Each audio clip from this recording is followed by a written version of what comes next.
रात का वक्त था। पेंसिल्वेनिया में एक पुराने डॉर्मेट्री में एमा अकेली खड़ी थी अपने कमरे की खिड़की के पास।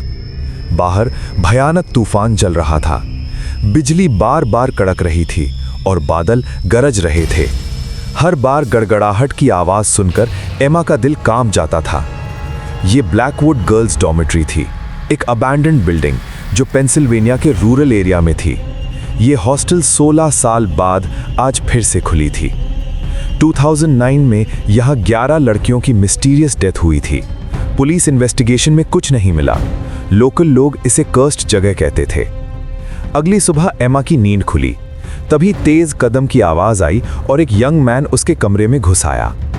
मेरा नाम रायन है, मैं यहाँ का असिस्टेंट केयरटेकर हूँ, उसने नर्वस आवाज में कहा। कुछ देर बाद रायन ने धीमे से कहा, सुनो, ये डॉर्मेट्री 16 साल बाद खुली है और तुम पहली लड़की हो जो यहाँ रहने आई हो। सच बताऊं, इस पूरे हॉस्टल में सिर्फ तुम अकेली हो। मैं तुम्हें वार्निंग देने आया हूँ, यहाँ से चली जाओ। आखिर तुम ऐसा क्यों कह रहे हो? क्या मुझे यहाँ कोई डेंजर है? एमा ने पूछा। रायन का चेहरा डर से भर गया। कल रात तुमने कुछ फील किया? वो मुझे रात भर सोने नहीं देती। इतना कहकर रायन तेजी से वहां से चला गया। एमा पूरा दिन परेशान रही। रात को जब वो सो रही थी तभी 3 AM बजे अचानक उसकी नींद टूट गई। जब उसने सीलिंग की तरफ देखा तो उसके रोंगटे खड़े हो गए। सीलिंग पर एक भयानक सी लड़की चिपकी हुई थी। अपनी लाल खून से भरी आंखों से एमा को घूर रही थी। अगले ही पल वो बिजली की स्पीड से नीचे आ गई, बिल्कुल एमा के पास। तभी रायन दौड़ता हुआ वहां आ पहुंचा। मैंने देखा तुम मेरे घर में घुसकर वो फोटो चुरा लाई। तुम्हारी हिम्मत कैसे हुई? वो फोटो मुझे दे दो। तुमने मुझे एक हेल्पलेस लड़की समझा होगा, एमा ने कहा। सच बताऊं, मैं एक अंडरकवर FBI एजेंट हूं जो 15 साल पहले 11 लड़कियों के मिस्टीरियस डेथ्स का केस सॉल्व करने आई हूं। ये हॉस्टल मेरे ही ऑर्डर से फिर से खोला गया है। रायन एक पल के लिए सन्न रह गया। अब बताओ, ये लड़की की फोटो तुम्हारे घर में क्या कर रही थी? यही लड़की मुझे कल रात दिखाई दी थी और उसका फेस बिल्कुल भयानक था। अचानक कमरा अंधेरा पड़ गया, दीवारें सूखी चीखों से कांपने लगी और उसी मोमेंट वही डेड गर्ल अपने हॉरिफाइंग फेस के साथ एमा और रायन के सामने अपीयर हो गई।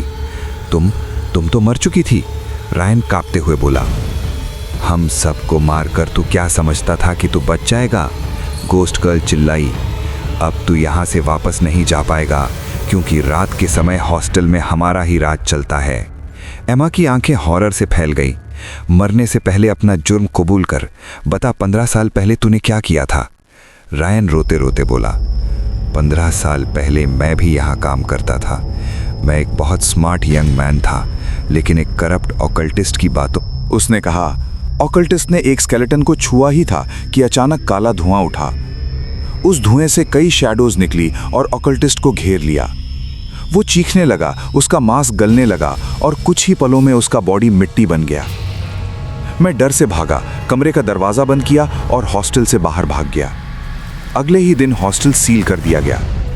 सच्चाई अब पूरी तरह सामने थी। भयानक लड़की रायन के पास आई और उसका गला पकड़कर दबा दिया। रायन झटपटाया, फिर निशब्द हो गया। वो मर चुका था। लड़की ने एमा की ओर देखा। जाओ, अब यहां कभी मत आना। एमा चुपचाप वहां से चली गई और तभी उसने महसूस किया कि इस हॉस्टल में 15 साल पहले जो लड़कियों का कत्लेआम हुआ था वो अब भी इन दीवारों में जिंदा है।